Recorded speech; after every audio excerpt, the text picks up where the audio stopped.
জানি হাত বাড়ালে ধরা দেবে ভালোবাসা। তুমি পথে চেনো, পাশে আছি যেনো, আমাকেও সঙ্গে নিলে থেকে যাবো। Good evening everyone, welcome back to my channel. নতুন আরও একটি ব্লগে সবাইকে জানাই অনেক অনেক স্বাগত।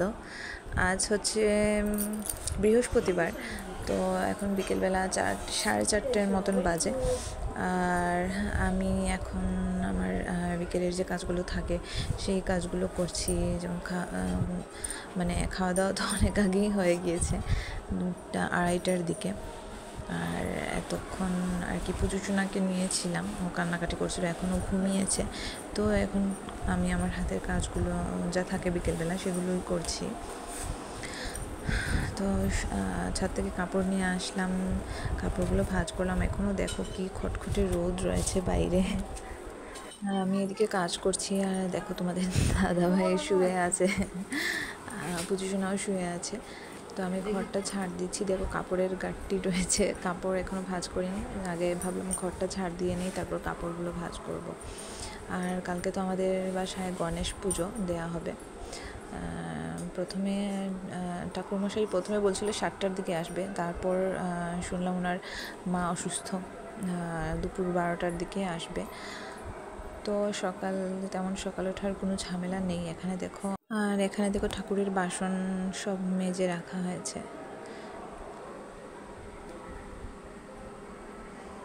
আর এখন অনেকটা টাইম পরে আসলাম, সন্ধে হয়ে গেছে, একটু ঘুমিয়েও নিয়েছিলাম আধা ঘন্টার মতন। আর এখন মুখটুক ধুলাম, চুল আঁচড়ে একটু ক্রিম মেখে সিঁদুর পরে রেডি হয়ে নিয়েছি। এটা প্রতিদিন সন্ধেবেলায় করে থাকি। আর পুচুসোনা তো উঠে গেছে আমার সাথে। আর এখন আস্তে আস্তে বাকি কাজগুলো করব। ঘরটা ঝাড় দিয়ে ঘুমিয়ে পড়েছিলাম, কারণ একবার উঠলে আর ঘুমোতে পারবো না। একটু ঘুমটাও জরুরি নিজেকে এনার্জেটিক করে রাখার জন্য। এমনিতেই তো রাতের বেলা তেমন একটা ঘুম হয় না পুজোশোনার জন্য। তো দেখো আমি রেডি, এখন একটুখানি সিঁদুরটা পরে নিচ্ছি। তো দেখো আমি রেডি হয়ে গেছি, আর একটু ঢং করছি ক্যামেরার সামনে। তো নাস্তাও করে নিলাম, চা বিস্কিট খেয়ে নিয়েছি। এবার যা কাজ ছিল, কাপড় ছিল অনেক কিছু, গুছিয়ে নিলাম। বিছানাটাও একটুখানি ঠিকঠাক করে নিলাম। আর এখানে বৃহস্পতিবার যেহেতু তেল সিঁদুর তো দিয়ে দিলাম সব জায়গায়, আর শাখাতেও একটুখানি পরে নিলাম।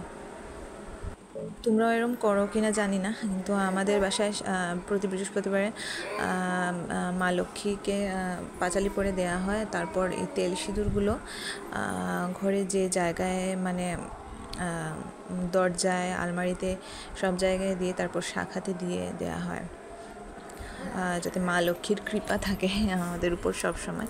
আর এখানে দেখো ঘাস বেছে রাখছি। এখন প্রায় 9টার মতন বাজে, কালকে যেহেতু গণেশ পুজো। আর এখন স্কিপ করে চলে এলাম খাবারে। খাবার দাবার খাওয়া হচ্ছে, প্রায় 11:30টার মতন বাজে। আমাদের দাদাভাই এসেছে আর আমরা দুজনে বসে খেয়ে নিচ্ছি। তো এই যে দেখো আমাদের বাসায় গণেশ এসে গেছেন, আর কালকে সকালে দেখা হবে পুজোর সব কাজকর্ম নিয়ে। তো চলো, গুড নাইট, গুড মর্নিং। আজকে হচ্ছে নেক্সট ডে। আর দেখো সকালে উঠে স্নান টান করে রাতের বেলা তো ঘরটা মুছে রাখা হয়েছিল, এই ঘর। তো সকালে উঠে তেমন কোনো ঝামেলা ছিল না, আর ঠাকুরের কাজকর্ম করা শুরু হয়ে গিয়েছিল। আর এখানে ফল প্রসাদ সব বেড়ে এনে রেখেছি, আর ফল একটু গুছিয়ে দিচ্ছি। তারপর একটু মালা গেঁথে রাখবো। আজ তো আবার অক্ষয় তৃতীয়া, তো আমি ভাবছি গণেশের জন্য একটা মালা গাঁথবো, আর গোপালের জন্য।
আর এখানে দেখো গোপালের জন্য ছোট একটা মালা গেঁথে নিয়েছি।